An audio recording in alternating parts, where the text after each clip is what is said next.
Bueno, buenos días a todos. Perdón que me saqué el saco. Pero, bueno, agradecer enormemente a la Fundación por la invitación. Realmente es impresionante lo que hacen. Y mencionaba, creo que era Pablo, el tema de la batalla cultural. Y sí, creo que eso es un punto pero fundamental. No solo es la batalla económica. El presidente siempre dice que son tres: la batalla económica, la batalla política y la batalla cultural. Y la batalla cultural es tan importante como las otras o más, porque lo que necesitamos es que más y más generaciones, los más jóvenes, entiendan que estuvimos durante muchas décadas en un modelo que nos llevó al fracaso total, ¿no? A realmente un montón de generaciones perdidas. Y que esto que estamos haciendo es un modelo nuevo y que tiene todo para funcionar y que no es una casualidad, digamos, los resultados que se están logrando. Como decimos siempre en economía, todo es causalidad. Así que voy a intentar explicar un poquitito esto, primero agradeciendo de vuelta la invitación, agradecerle a Manu, a todo el equipo nuestro, Lisandro, Felipe, Martín, Federico, y a él, Juana, y bueno, y todos, realmente a todos los que están haciendo posible esto. A ver, arrancaría un poco por el mismo título que estaba antes, ¿no? De por qué esta vez es diferente, porque todavía es una pregunta que se hacen muchos.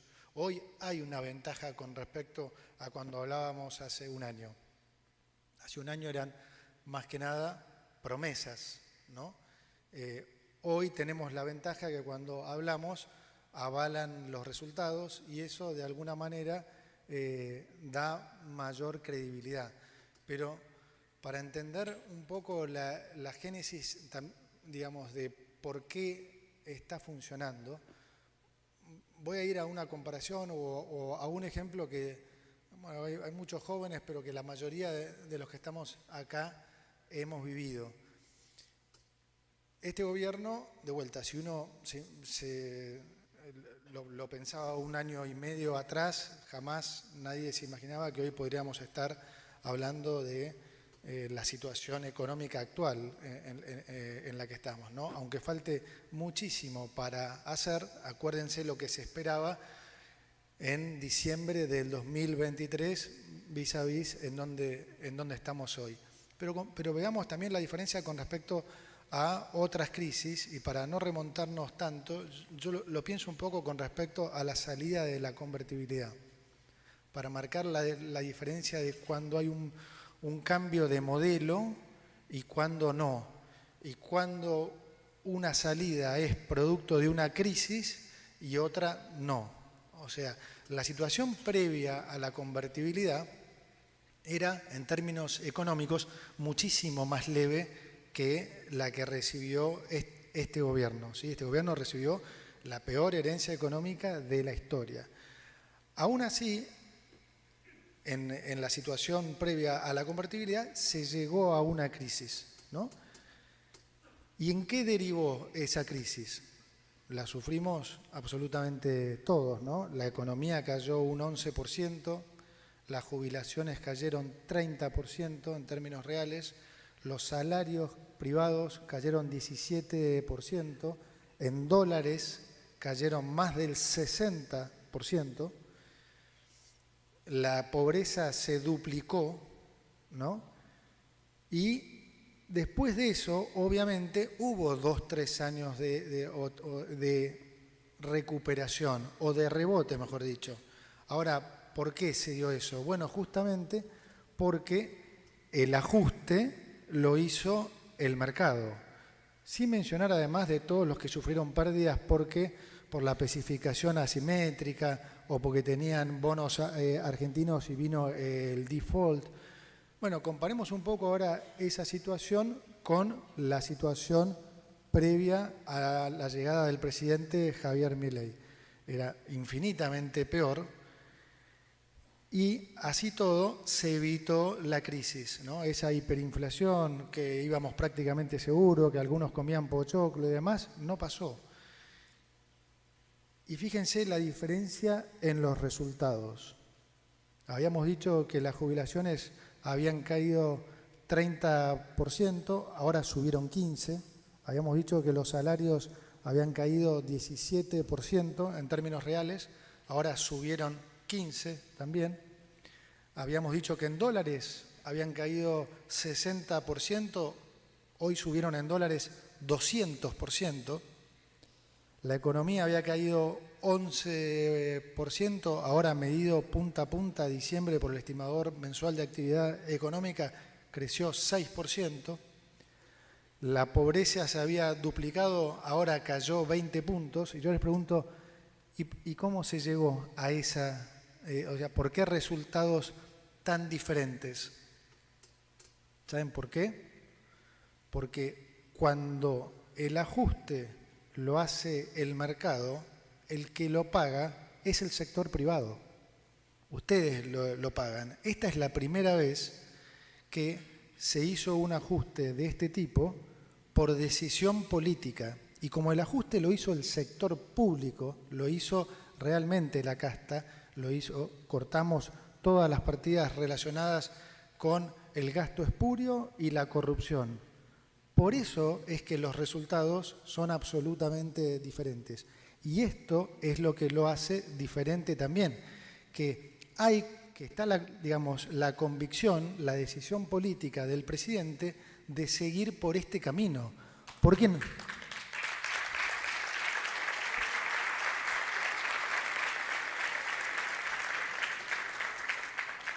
¿Por qué esas pequeñas épocas donde vivimos 2, 3 años de recuperación no se sostenían? No se sostenían porque no estaba esa decisión política de seguir por ese camino. Entonces esa recuperación duraba los 2, 3 años naturales porque venías del octavo subsuelo. En realidad no eran periodos de crecimiento nada, eran simplemente periodos de rebote producto de que venías de un ajuste bestial hecho por el mercado que había licuado ingresos y salarios de manera fenomenal. Eso no se da más. Ahora hay una decisión política de mantener este rumbo. Y eso va a hacer que por primera vez de vuelta en 124 años, esta vez efectivamente sea diferente. Entonces, también escucho también que algunos dicen, no, bueno, pero pasó también en la época de Macri, hubo 2 años buenos, que parecían buenos, pero después vinieron los problemas y volvió el kirchnerismo y demás.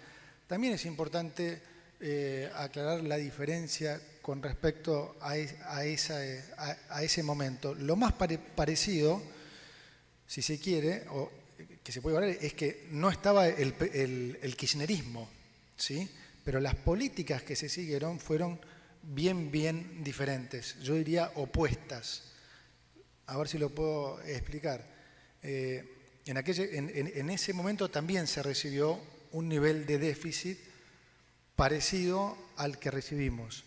En lo que era monetario y cambiario había también problemas, pero el nivel de descalabro no era ni cerca el que recibió en este gobierno. Ahora, lo que se hizo en términos económicos en ese momento, como digo, fue opuesto a lo que se hizo hoy. ¿Qué fue? Se decidió salir de entrada del cepo cambiario y después esperar que se contagiara, que hubiera un optimismo tal, que se generara un nivel de inversión tal, que el crecimiento de la economía, ¿sí?, terminara con el déficit fiscal. ¿Por qué digo el crecimiento de la economía? Porque a medida que la economía crece, digamos cada 4 puntos, los recursos tributarios suben por el equivalente a 1 punto de producto.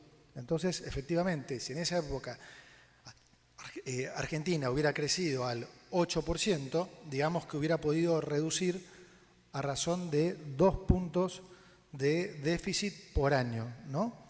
Pero la decisión, digamos, en ese momento, como se acuerdan bien, fue gradual, se salió del cepo y se esperó que la recuperación económica hiciera el trabajo de ordenamiento macro. Esta vez se hizo exactamente lo opuesto. Nosotros primero optamos por resolver el problema macroeconómico. Entonces, en el primer mes de gestión terminamos con el déficit fiscal, que como hoy ya todos saben, es la madre de todos los problemas. En 6 meses terminamos con el déficit cuasi fiscal, que es ese déficit que está en el Banco Central, que se llama cuasi fiscal, porque en el fondo es como el déficit fiscal, solo que estuvo financiado en vez de con deuda, con emisión, ¿sí? Arreglado esos dos problemas, digamos, fundamentales, ¿no? También combinado con la estrategia cambiaria y financiera, teníamos un programa absolutamente armónico, donde estas 4 políticas se combinaban de manera muy, como dije antes, armónica, para ordenar la macroeconomía. Recién cuando se logró eso, se fue al Fondo Monetario, pero para un acuerdo muy particular que el fondo nunca hace. El típico acuerdo con el fondo justamente es prestarle plata a un país para financiar la transición hacia ese equilibrio fiscal. ¿Se entiende? Nosotros ese trabajo ya lo habíamos hecho. Entonces, el acuerdo con el fondo vino a otra cosa, que era a recapitalizar el Banco Central para poder salir del cepo. Es decir, hicimos el camino exactamente inverso. ¿Y por qué está funcionando bien? Porque esa recapitalización del Banco Central es fundamental, porque los pesos no es otra cosa, los pasivos del Banco Central, esos pesos no es otra cosa que la deuda del Banco Central con la gente, ¿no? Ahora, cuanto menos respaldo tienen esos pesos, obviamente peor. Y cuanto más pesos abundan, ahora ya todos saben que la inflación es en todo lugar y en todo momento un fenómeno monetario generado por exceso de oferta de dinero, caída de la demanda o la combinación de los dos. En el caso nuestro, heredamos la combinación de los dos. Había un sobrante monetario astronómico de casi 4 bases monetarias en pasivos remunerados y la demanda de pesos estaba en los mínimos históricos, en 2,5 puntos del producto, casi la previa a lo que es la demanda de dinero en un periodo previo a hiperinflación. Bueno, entonces, de vuelta, el acuerdo con el fondo a lo que vino es a eso, ahora darle un respaldo a todos esos pesos. ¿Qué se hizo? Desde junio del año pasado no se emiten más pesos. Consecuentemente, la inflación fue cayendo fuertemente. De vuelta, acá no hay nada de casualidad, es todo causalidad. No se metían más pesos, la oferta de dinero en términos reales empezó a caer y, como normalmente pasa, cuando la inflación cae, la demanda de dinero empieza a aumentar. La demanda de dinero y la demanda de crédito empieza a aumentar. Yo hace 2 días publiqué un tuit donde vemos la oferta y la demanda de dinero y vemos cómo ya prácticamente están por converger. Quiere decir esto que en breve la inflación va a dejar de ser un problema en Argentina y estamos mucho más cerca de lo que todos creen de que esto efectivamente pase.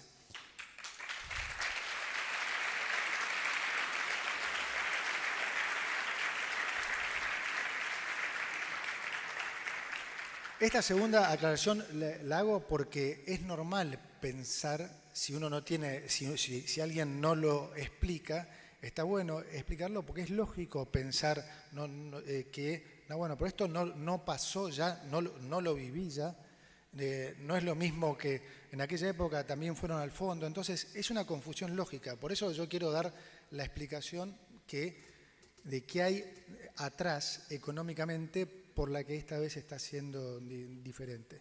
Entonces, volvemos al tema de que ya estamos convergiendo prácticamente entre las curvas de oferta y demanda de dinero, que la inflación va a tender a colapsar, y eso es fundamental porque desde hace 20 años que el negocio financiero había pasado a ser el negocio principal, no de los bancos o de las ALICs, de cualquier empresa. En cualquier empresa, en cualquier industria, era más importante saber manejar la caja que el invertir, ¿no? O sea, si le llegabas a errar en la posición financiera, por ahí era el equivalente a 2 años de inversión, 3, a comprar 5 máquinas, lo que fuera. Entonces, la consecuencia de eso, ¿qué es? Que no hubo inversión, que hace más de 14 años que no hay inversión en Argentina. Por lo tanto, tampoco se genera empleo, ¿no? Entonces, se generó todo este círculo vicioso en el que era muy difícil salir y en el que era tan importante terminar de una vez por todas. Y esa determinación, yo le doy, insisto, siempre el enorme mérito al presidente, porque obviamente es muy difícil de hacer. Si fuera fácil, algún otro presidente lo hubiera hecho en los últimos 124 años. En los últimos 124 años, 113 tuvimos déficit fiscal. Entonces, no subestimemos el presidente que tenemos en el sentido de el coraje que hay que tener, más allá de los conocimientos, la cabeza, el coraje que hay que tener para, siendo una minoría absoluta, poder realmente llevar adelante estos cambios. Es algo, en serio, que yo lo vivo, nosotros lo vivimos con los chicos cuando viajamos, cuando vamos a alguna reunión del Fondo o del G20. Yo tengo ministros de países desarrollados que me dicen, explícame por favor cómo hicieron, porque nosotros no podemos bajar el déficit medio punto. Y este es de vuelta un país que logró bajar 5 puntos el déficit fiscal en un mes.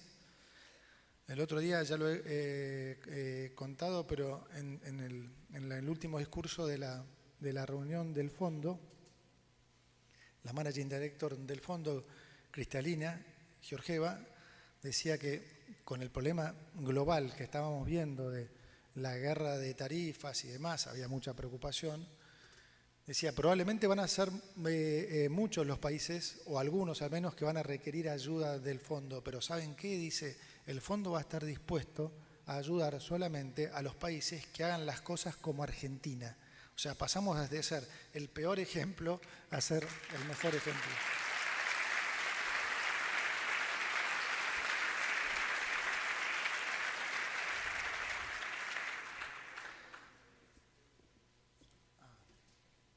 ¿Por qué también es importante detenerse un poco en esta dinámica monetaria? Gracias.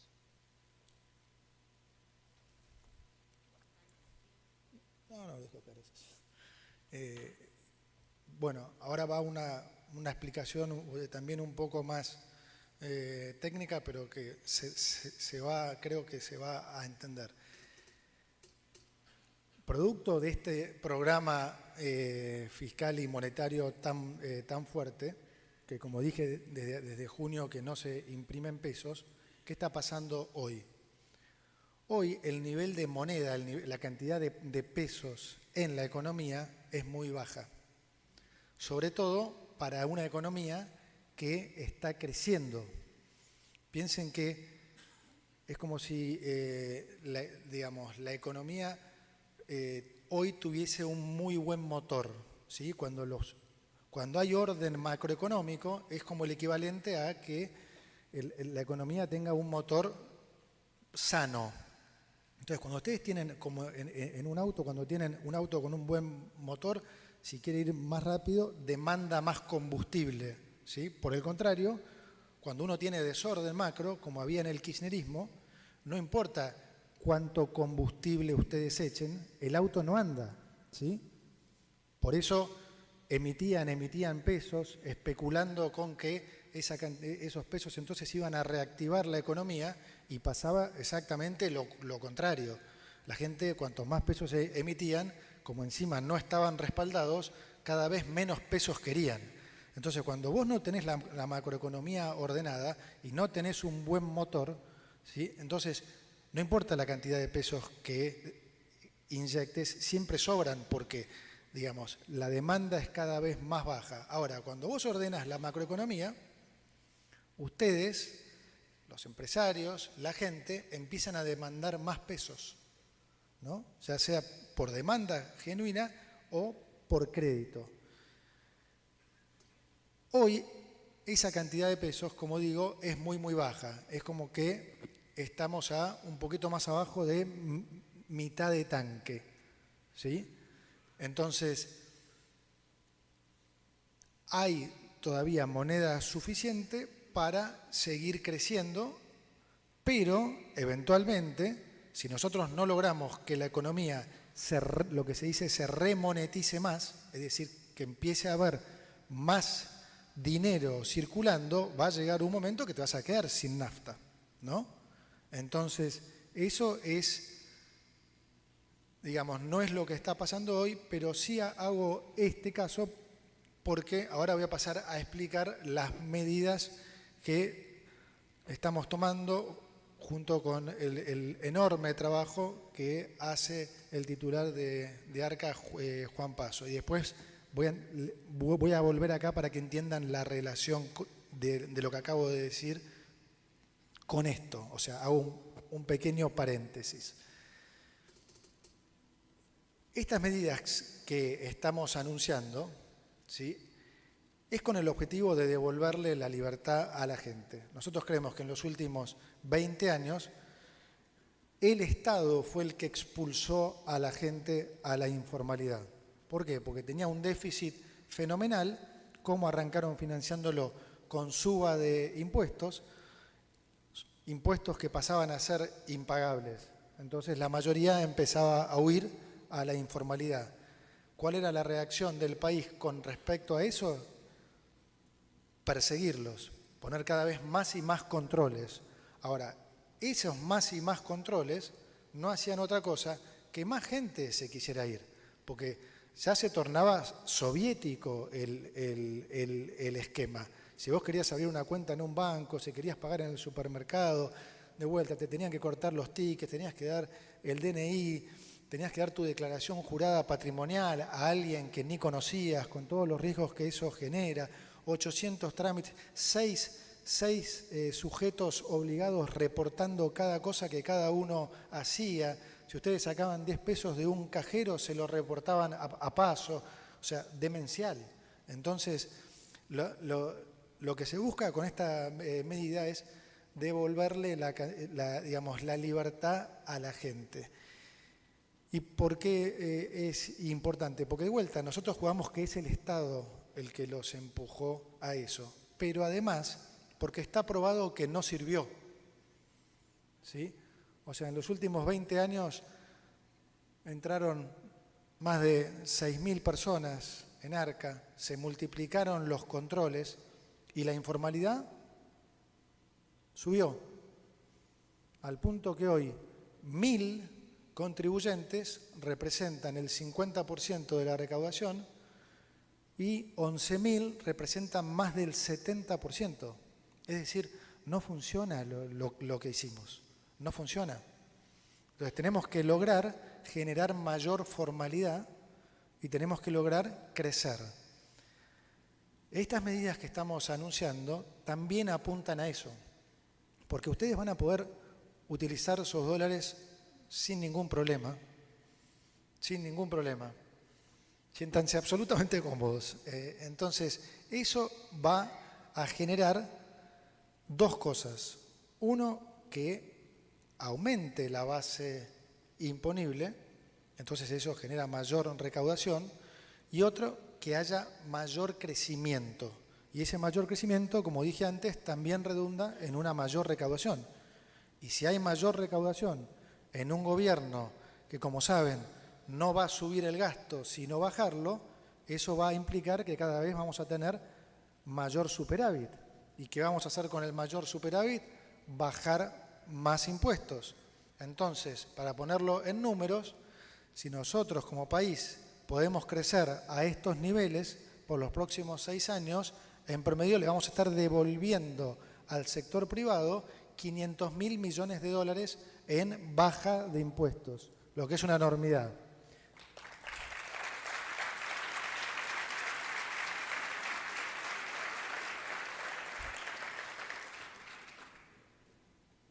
¿Por qué dije antes que esto era un paréntesis? Porque lo empalmo de vuelta con lo que venía hablando antes entonces del tema de la remonetización, que esta economía que ahora tiene, que está sana, por lo tanto tiene un buen motor, requiere que haya más moneda. Ahora, ¿por qué digo moneda y no pesos? Porque no nos importa si son pesos o dólares. Es como si fuera una nafta, o sea, todo es nafta. O sea, los pesos es YPF, los dólares serán Shell, Exxon, pónganle el nombre que quieran. Entonces, lo importante es que haya mayor moneda para transaccionar. Nosotros ya lo estamos viendo a nivel de bancos. Ayer estuve con 2 gerentes del Banco Nación que tienen mucha mayor demanda de crédito, pero me dicen, no tenemos pesos, no podemos prestar. Hace 2 días reportó un banco privado ganancias y algo que pasó desapercibido, pero es importante, pasó de tener 35% de crédito al sector público a tener solamente 13%. Es decir, los bancos por primera vez en 20 años están volviendo a comportarse como bancos. Es decir, en vez de tomar un depósito y prestárselo al sector público, se los empiezan a prestar a ustedes. Y esto es un cambio fundamental, porque el crédito es el motor de la economía. Y nosotros pasamos de tener apenas 4 puntos de crédito sobre producto, ahora estamos en 9. Es una suba importante, pero tengan en cuenta que países normales tienen ese ratio de crédito sobre producto cómodamente arriba del 40-50%, en la mayoría de los países desarrollados al 100%. Y eso es lo que empuja siempre la economía. Vamos a un ejemplo que se lo decía recién, un ejemplo sonso, pero digamos que un estudiante en Estados Unidos, un estudiante en Argentina, los dos se reciben, bárbaro, los dos pasan a trabajar en una misma empresa en Estados Unidos o en Argentina. Digamos, puse el ejemplo de IBM, perfecto. Y los dos, supongamos que entran ganando más o menos lo mismo. ¿Cuál es la diferencia? En Estados Unidos, en el primer mes, ese joven recién egresado, ya en el primer mes se puede comprar un departamento y un auto. ¿Por qué? Porque tiene acceso al crédito. En cambio, el que trabaja acá y tiene que esperar 35 años que le vaya bien para ver si lo puede comprar. Entonces, digamos, es un esquema absurdo. Juan suele repetir que estábamos en un país donde pagabas unas zapatillas en 24 cuotas y tenías que pagar un departamento cash. Eso no puede ser. Entonces, el crédito es el motor fundamental.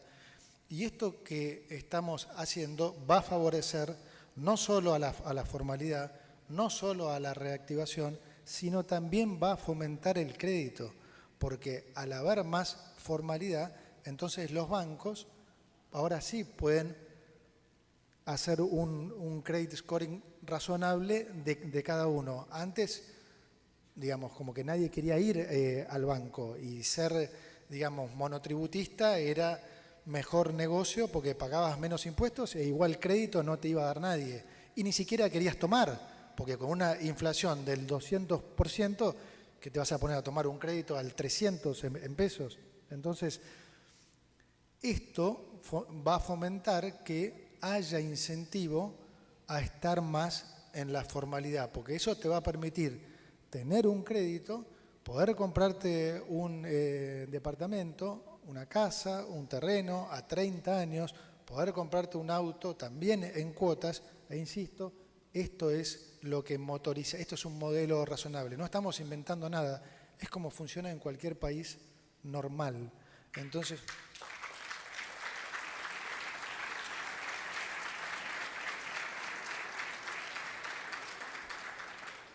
Entonces, de vuelta, que esa remonetización se produzca en pesos o en dólares debiera ser indiferente. Ayer estuve con ADEFA y les decía, empiecen a vender autos en dólares. O sea, más que nadie, ustedes tienen la oportunidad de hacer esto. Saquen los dólares.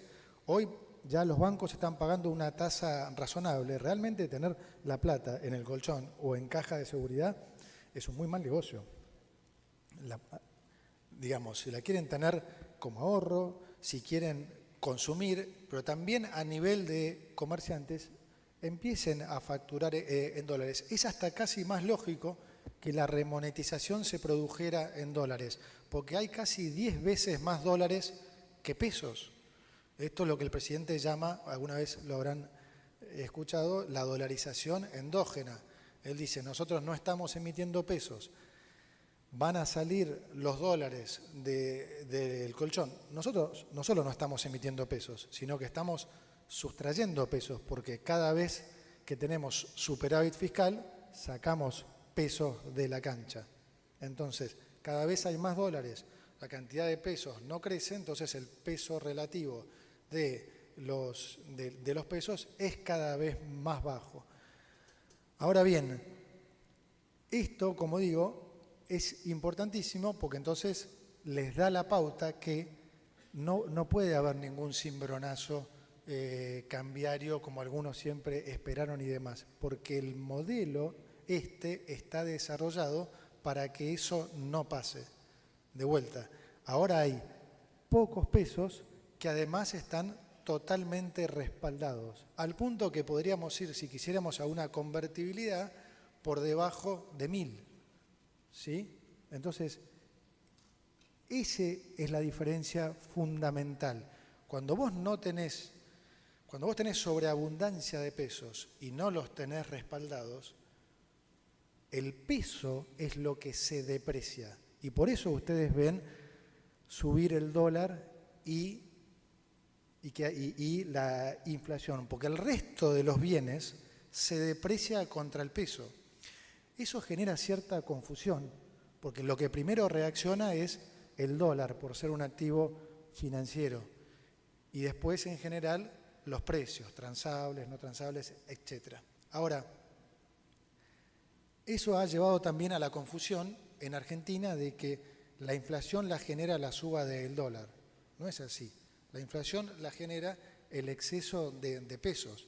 Hace que el dólar suba y que los precios suban. Entonces, cuando uno mira esa correlación, dice, sí, claro, cuando el dólar sube, los precios suben. Pero no es porque el dólar sube, es porque se deprecia el peso contra todo. Por eso es tan importante entender la génesis de la inflación, la génesis monetaria. Ahora no se imprimen pesos. Entonces, no se produce eso que yo acabo de decir, ni se va a producir, porque no están los pesos. ¿Se entiende? Y esto yo machaco y machaco para contestar estas preguntas de por qué esta vez es diferente, para que se entienda que lo que pasó no es casualidad, es causalidad, ¿no? Y para que se entienda, por ejemplo, por qué estamos viendo hoy caídas nominales de precios. Hace un tiempo yo decía que, bueno, primero estaba la crítica de que en realidad el dólar valía lo que valía porque había cepo. Y no se van a acordar, pero también yo en un momento dije que en realidad lo que pasaba no era un problema de dólar, sino de que los precios estaban altos y que los precios están adelantados. Y en realidad lo que va a pasar es que el dólar va a converger al oficial. Cuando dije lo de los precios adelantados, salieron más de uno de la oposición en buen cristiano, a boludearme. Pero fíjense ustedes que es efectivamente lo que pasó. Salimos del cepo y ¿qué pasó? Por primera vez el precio del tipo de cambio ajustó de arriba hacia abajo.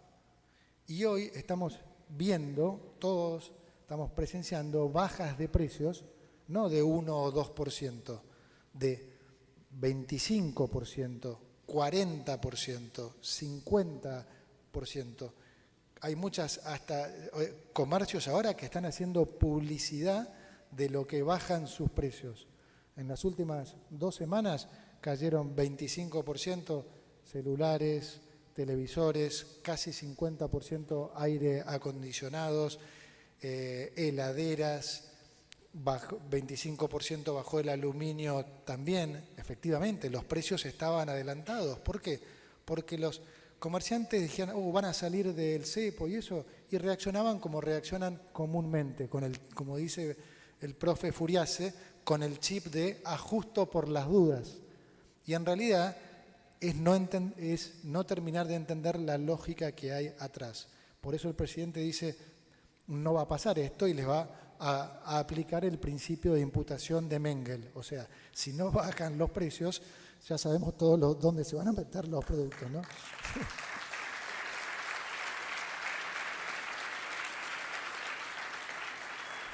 De vuelta, yo trato de explicar esto para que se entienda que nada de lo que está pasando es casualidad y entonces para que ustedes tengan más confianza y se animen a invertir, a hacer planes, a sacar sus dólares. Ese es el mecanismo, porque la realidad es que los protagonistas en esta historia son ustedes. Los protagonistas es el sector privado. Nosotros estamos acá de paso, trabajando para ustedes 24 horas, los 7 días de la semana y con el solo objetivo de servicio público, con el solo objetivo de sentar las bases para que ustedes puedan planificar y sacar el país adelante.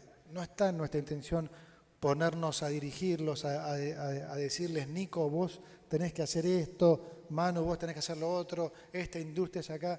Nosotros lo que buscamos es crear las condiciones para que ustedes se desarrollen, para que ustedes decidan qué es lo mejor, para que puedan planificar con estabilidad económica, se puede planificar, se puede pensar en tomar crédito, se puede invertir, se puede ver cómo ser más eficiente. Es decir, este es un modelo en el que del lado del gobierno nos comprometemos ¿a qué? A bajar impuestos y a continuar desregulando y a abrirles paulatinamente la economía para también obligarlos a ustedes a invertir, a ser más eficientes, porque en el fondo, ¿qué es lo que queremos todos? Que la gente tenga acceso a mejores bienes, a mejores precios y haya mayor empleo con mejores salarios. ¿Es eso posible? Obviamente que es posible. No tengan ninguna duda que ahí es a donde vamos a llegar con la batalla económica, con la batalla política y con la tan importante batalla cultural. Como digo siempre, no tengan dudas que Argentina va a ser un faro de libertad y de crecimiento por los próximos 30 años. Muchísimas gracias.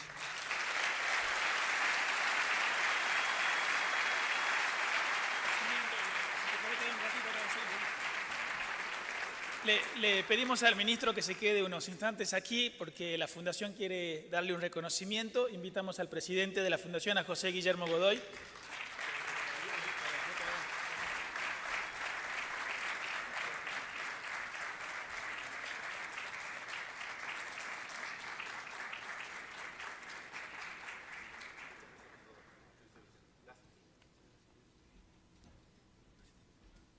Bueno, muchísimas gracias.